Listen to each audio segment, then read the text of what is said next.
Kenapa sih cuma karena jilbab? Kalau boleh saya katakan jilbab itu bukan suatu perintah kewajiban. Kalau mau lihat dari ayatnya. Itu kan hendaklah, itu anjuran. Anjuran itu apa? Andaikan Anda sakit, makanlah yang bergizi. Kalau nggak makan tidak berdosa. Jilbab itu kalau saya pahami apa? Seperti payung. Kalau mau hujan bawalah payung. Kalau nggak hujan nggak harus dipaksakan orang pakai payung. Nggak murtad orang nggak pakai jilbab. Di ayatnya itu nggak ada tentang jilbab. Apabila Anda melanggar Anda kafir. Jadi jilbab itu apa? Kondisional. Bukan sesuatu hal yang harus mutlak dipakai hari-hari. Jelas ayatnya hendaklah. Bukan perintah kewajiban. Tidak ditemukan di terjemahan kata wajib dari ayat-ayat yang bertutur tentang hijab.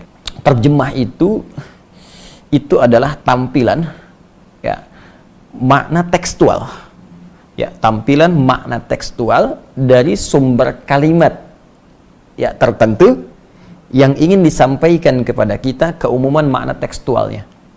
Karena sifatnya tekstual, maka setiap katanya akan diterjemahkan per kalimat tanpa mengandung unsur-unsur hukum yang terdapat di dalamnya.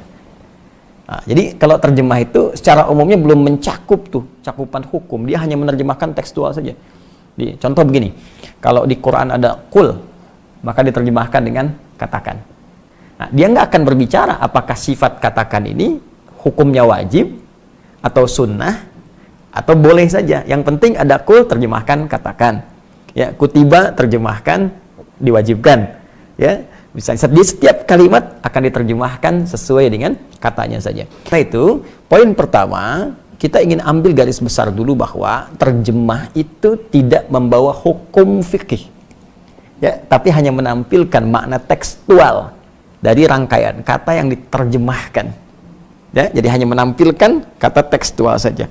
Kalau kita ingin mengambil hukum dari terjemahan itu, maka kembalikan kepada kalimat asalnya dengan menerapkan kaidah-kaidah hukumnya. Jadi bahasa Qurannya itu kalimatnya, kul, katakan. Ya, kemudian hendaklah. Nah, ini ketika ada satu kalimat dari atas, ya, kepada yang bawah, tingkat yang tinggi kepada yang rendah, ya, dari Allah Subhanahu wa taala tingkat paling tinggi kepada nabi utusannya, maka dalam bahasa Arab disebut amar sifatnya, perintah. So gini, saya pimpinan di perusahaan nih, ya, Anda karyawan. Saya katakan begini misalnya, tolong ke bawah, ya, baik, ambil teh di bawah, baik, maka sifatnya apa? Perintah kan? Tapi kan saya nggak katakan wajib, tidak kan? Saya katakan perintah, tolong ke bawah, ambil teh, baik, karena kalimatnya sifatnya perintah, walaupun tidak mengandung kata langsung wajib di situ, maka dikembalikan kepada dasar fikih. Dasar fikih itu produk pembentuk hukum. Ya, jadi kalau Al-Quran sumber hukum, kalau menjadi sebuah ketentuan hukum namanya fikih. Fikih punya dasar, namanya qawaid fikih.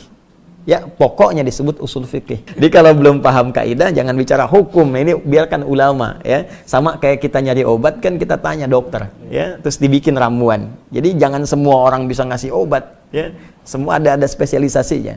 Nah, maka di usul fikih ini ada kaidah berbunyi begini. Al-aslu fil amri lil wujub hatta yadullad dalilu ala khilafi. Ya, asal makna sebuah perintah itu mengandung hukum wajib. Ini tidak harus kalimatnya langsung berkata, saya wajibkan. Muhammad katakan pada umatmu, saya wajibkan. Tidak. Jadi setiap ada unsur perintah, ya, maka sifatnya wajib.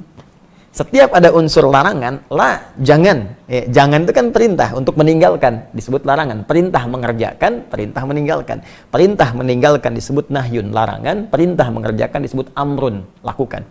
Ya, maka sepanjang ada kalimat dari Allah, kerjakan, lakukan, itu sifatnya perintah. Maka dalam kaidah dasar fikih, dasar hukum Islam, jika ada nada perintah, maka sifatnya wajib. Kecuali ada keterangan lain yang menjadikan kewajiban itu turun tingkat hukumnya menjadi sunnah atau mubah.